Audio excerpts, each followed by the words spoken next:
María. Hola. Yo aquí solita delante de ustedes entre esta sesión y la comida. Bueno, permítanme que empiece sin más dilaciones. De lo que voy a hablar es de cómo conseguir un cambio que dure, sobre todo cuando son entornos en conflicto, conflictivos, porque si uno se embarca en un cambio, en la mayor parte de los casos no va a ser un trabajo fácil, una tarea fácil. Hemos aprendido cosas, es decir, la mayor parte las he aprendido en Viena, por eso tengo aquí estas canas, pero también en otros lugares. Y voy a hacer todo lo posible para compartirlo con ustedes ahora en estos 20 minutitos. Voy a empezar con esta imagen. Es una plaza de Viena. Antes era un no lugar. Detrás teníamos antes una estación de tren, de metro, y la plaza era muy fea. Era un lugar donde nadie quería ir. Además, había varios carriles que circulaban de coches alrededor. Y hace un par de años esta sencilla intervención, miren, no es algo muy complejo, muy sofisticado, no es un diseño muy novedoso, simplemente meter a niños a jugar gracias a juegos con agua. Y con esto ha cambiado la cara del hogar. Es un lugar ahora donde en los días de calor, en verano, no solamente vemos a niños jugando, sino hasta adultos que salen de la estación y se van a jugar allí con el agua. ¿No he dicho esto? A ver si esto funciona. Todos estamos experimentando grandes cambios en nuestras ciudades. Y hay algunos elementos que son los grandes promotores de los cambios. Hablo del crecimiento demográfico. Y cuando hay mucha migración también, cada vez hay mayor número de jóvenes adultos y de niños. También hay una crisis de vivienda, no solo que no es asumible, asequible o disponible, sino también en cuanto a los ratios de ocupación, porque hay muchas viviendas que están vacías también. Con la crisis climática, otro de los grandes cambiadores, promotores del cambio, con migraciones masivas, y luego también otro de los grandes elementos es la descarbonización, que es también una oportunidad para una gran transformación de nuestras ciudades.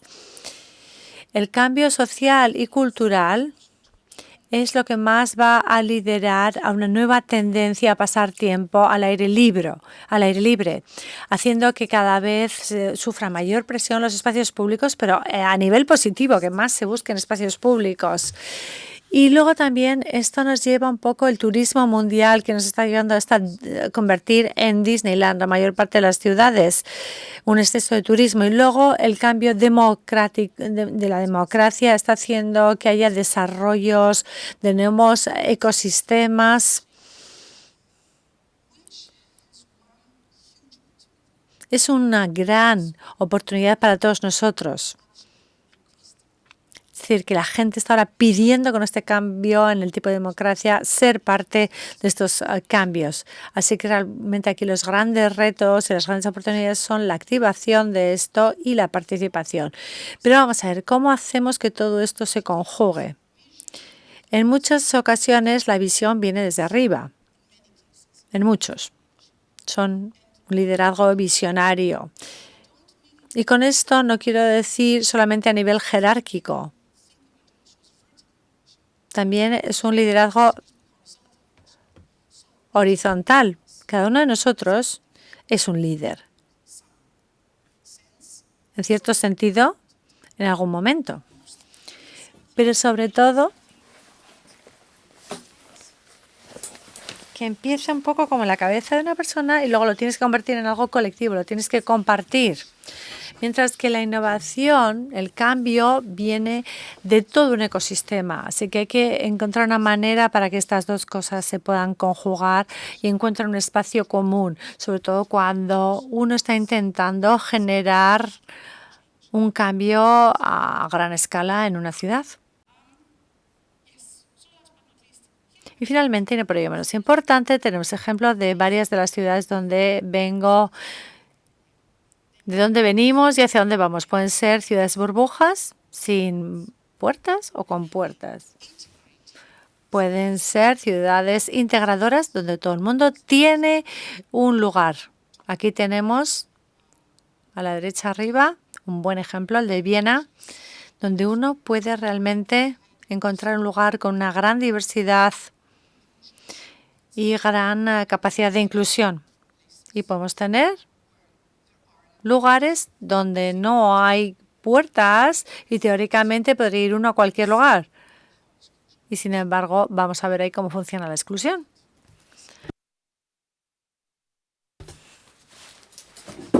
Y a la vez tenemos la controversia. Esto es un ejemplo de gente con los ingresos de nivel medio de un barrio que se está manifestando por una línea de autobús. Y aquí, el mismo año más o menos, un año después, es otra manera de ocupar el espacio. Gente de rentas medias, una pequeña comunidad que recibe una pequeña ayuda que ha permitido a este vecindario organizar este largo desayuno donde se reúnen habitualmente para generar una comunidad y estrechar lazos y luchar contra el aislamiento. Dicho esto, ¿cómo gestionamos las transiciones? 10 lecciones. Voy a ver si en 13 minutos lo puedo compartir. Lección número 1, los niños. ¿Por qué empezar con los niños? He de decir que el alcalde de Bratislava últimamente ha lanzado una alianza mundial, o quiere poner en marcha una alianza mundial de niños y alcaldes. ¿Por qué empezamos por los niños? Queremos que crezcan en un entorno sano, que sean capaces de moverse libremente, de jugar, que puedan acceder a la naturaleza, que jueguen con el agua. Y creo que son cosas que también nos gustan a nosotros. Y por eso las parejas jóvenes muchas veces cuando van a tener el primer hijo dicen ahora hay que ir a las afueras o comprarnos una casita en el campo para que los niños puedan tener una infancia feliz. Y al final se pasan la mayor parte de la vida en un coche llevando a niños al colegio, llegando al trabajo, etcétera. Así que hay que ofrecer estas calidades en los centros, en los propios centros de las ciudades. Y si esto nos lo tomamos como principio fundamental, estemos donde estemos, hagamos lo que hagamos, podemos finalmente conseguir un cambio duradero. Aquí tenemos ejemplo de Viena. La idea es tener presente que una ciudad que es buena para los niños es buena para todos nosotros. Una ciudad de Viena como era hace unos años y en un par de meses, miren qué aspecto tiene hoy. Y un ejemplo de Milán, trabajando también con el color. Y otro ejemplo, en Montreal. Y un ejemplo de Barcelona también. Las supermanzanas. Y un ejemplo de Viena. La primera supermanzana delante de un colegio. Y esto me lleva a esta lección. Utilicemos los nuevos barrios urbanos como una oportunidad. Aquí es más artificial. Y los edificios que veis detrás son vivienda social, pero de alto nivel. Está claro que Viena tiene una policía que dice una política que 2/3 de las viviendas en todas las promociones importantes obligatoriamente tienen que ser vivienda subvencionada. Quizás puede ser un 20 o un 25% o un 15% o un 30%, pero tiene que estar presente. Y el motivo por el que he elegido estas lecciones para usarlas como oportunidades, no solamente tiene que ver con hablar de vivienda asequible o con espacios verdes. No, simplemente hay que olvidarse las calles convencionales. Olvidémonos de las cuadrículas urbanas anteriores. ¿Por qué no ponemos en todas las calles vida, agua, verde, donde la gente quiera pasar tiempo en el exterior? Ese es un desarrollo donde aquí hay un espacio compartido. Es decir, que pueden pasar por aquí los coches a muy baja velocidad, pero sobre todo es una calle para la vida. Tercera lección. Crear imágenes y experiencias. Porque cuando queremos organizar cambios duraderos en espacios conflictivos, no solemos olvidar de cómo permitir a la gente experimentar de otra manera el espacio para que podamos conseguir apoyo para lo que estamos haciendo o queremos hacer. Yo diría que una de realmente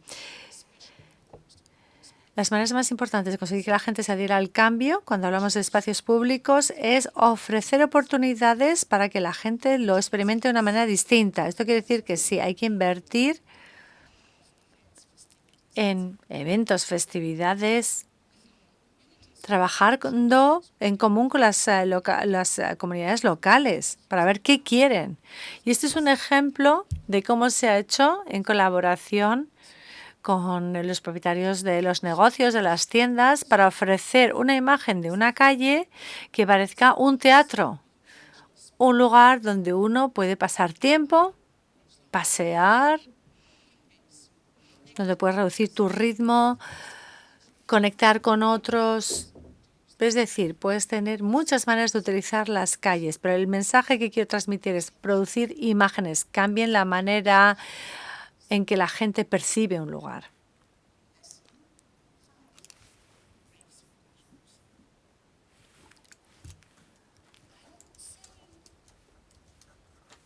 Look for controversy. I mean, if you can really have, why would I stand here and say, prepárate para la controversia, para hacer frente a la controversia.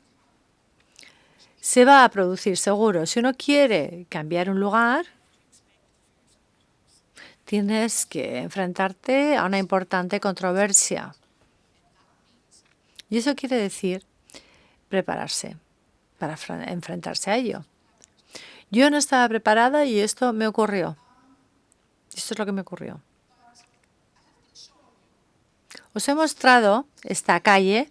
Este es el aspecto que tenía en el año 2013 esa calle. Eso es lo que ocurrió, entre tanto. Y este es el aspecto que tiene en la actualidad esta calle. Muchas gracias por ese aplauso. Acabamos llamando a 13.000 puertas para organizar un referéndum y que nos permitieran hacer esto. Así que el mensaje es, si tú te esperas que vaya a haber controversia y no solo piensas ojalá que no haya,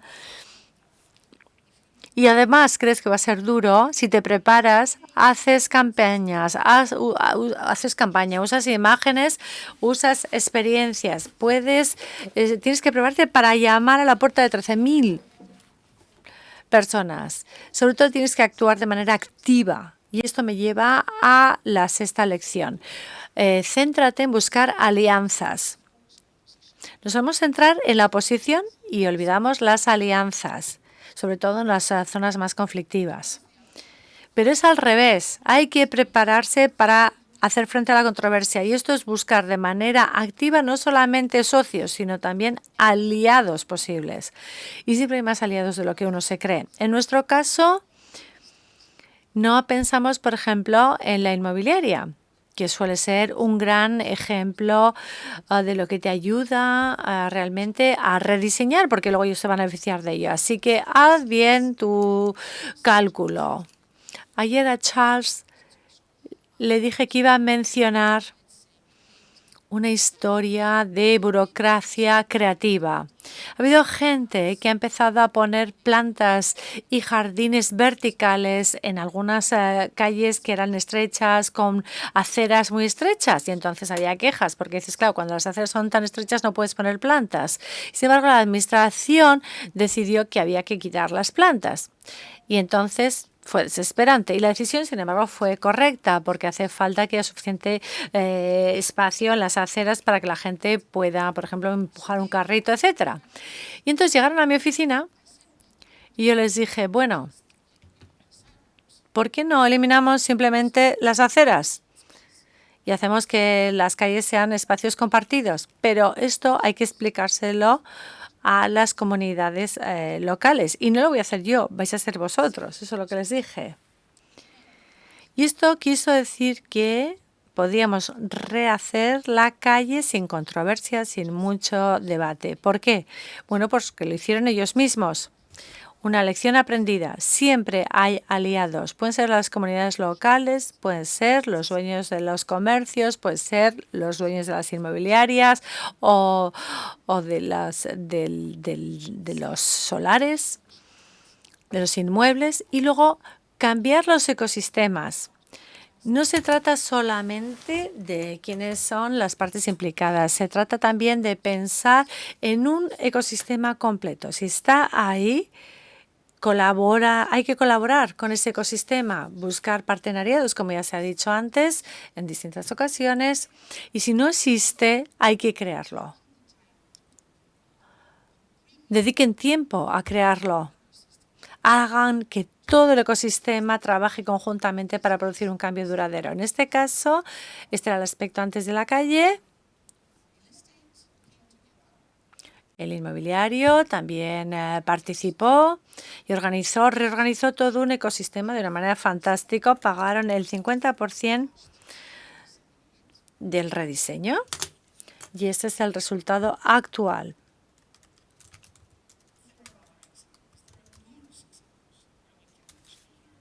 Pero hay muchos ejemplos de los que podemos aprender y que podemos reproducir. Esta es una preciosa imagen de Atenas. Sabemos que hay algunas empresas de tamaño medio que, bueno, por el tema de la responsabilidad social ahora participan en este tipo de cambios sostenibles y apoyan proyectos, aunque a veces no son muy grandes, no tienen sus propias fundaciones. Esta es una fantástica colaboración, en este caso, entre empresas de tamaño mediano y una ONG local, que implicaron a toda la comunidad, especialmente a los niños, para generar espacios tipo parques por los que se podía caminar en toda Atenas. Esos son ejemplos de resultados. Y esto me lleva a la 8ª lección. Partenariado público plural. Sí. Hemos hablado mucho ya de partenariado. Si estamos pensando en cambio duradero y además en que esto se extienda, me gustaría hablar de los partenariados público-plurales, es decir, personas, pequeños dueños de comercios. Se pueden pensar en muchos agentes. En el caso de Viena, en los últimos años ha habido todo un programa con una comunidad donde a todo el mundo se le da una pequeña cantidad de dinero si hacen algo que sea una buena idea para su vecindario. La única condición, que es un prerequisito, es que tienen que ser espacios abiertos donde todo el mundo pueda entrar sin tener que pagar ni consumir.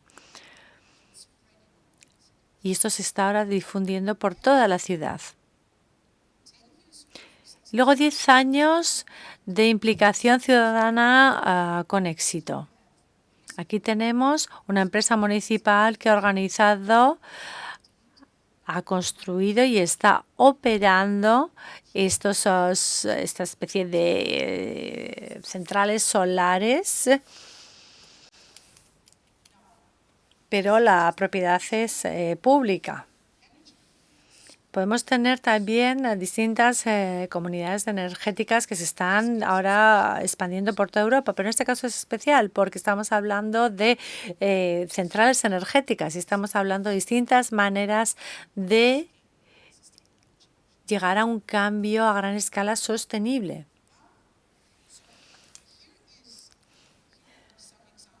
Aquí hay algunos ejemplos del programa de ayudas para la comunidad. Puede ser así de sencillo, simplemente, pues bueno, calles donde los niños pueden jugar en verano con muy pocos medios, aprovechando al máximo oportunidades que ofrecen pequeños rincones. Y la 9ª lección, me quedo sin tiempo, dame 2 minutitos más, por favor. Hay que pensar a lo grande y hay que actuar a nivel local. Usen todas las oportunidades posibles. Aprovechen sus propios barrios. En cualquier proyecto que trabajen en la ciudad, fomenten pequeños cambios, que pequeñas comunidades participen. Sobre todo, háganlo con una visión de conexión. Hay que generar redes, conexiones, porque eso es lo que va a generar una gran repercusión. El impacto viene de generar networks, redes. Hay que hacer que todos los ecosistemas en su conjunto funcionen, pero para ello primero hay que ir trabajando por pequeñas parcelas, pequeñas unidades de acción. Luego, si no están interconectados a largo plazo, no suponen una diferencia, pero hay que ir trabajando primero con cada unidad. Y esto me lleva finalmente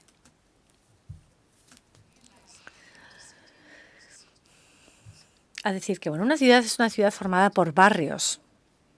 Y entonces, con este enfoque basado en cada uno de los barrios, no se puede llegar a un gran cambio duradero de ecosistemas locales con las comunidades locales. Para generar un gran cambio, incluso a través de pequeños proyectos de pequeña escala, se hace con esos proyectos, pero luego viéndolos de manera global. Aquí hay algunos ejemplos donde podemos ver las intervenciones de las que estoy hablando. Una estrategia de 1000 agujas. Una idea buena es, allá donde sea posible, implementar pequeñas agencias de gestión local que van a ayudar a ir dirigiendo todos estos cambios para que se produzcan y para llegar a un cambio duradero a largo plazo sostenible. O sea que hace falta gobernanza también, un liderazgo. Y luego, bueno, pues que la participación sea la adecuada. ¿Qué falta aquí? Las mujeres, jóvenes también, familias, niños. Esta es una situación típica de cómo nos enfrentamos a la participación en una ciudad. Normalmente se hace a unas horas tardías, en unos edificios a veces alejados, y por eso ni vienen jóvenes ni vienen mujeres. ¿Por qué no hay que hacer, por no hacerlo de otra manera, justo al revés? Tenemos que ir a donde está la gente. Hablamos de participación, por ejemplo, documentando lo que han dicho hombres, mujeres por separado. Ese es un buen ejemplo de una participación donde el proceso es justo a nivel de implicación de género. Y también vamos a implicar a los niños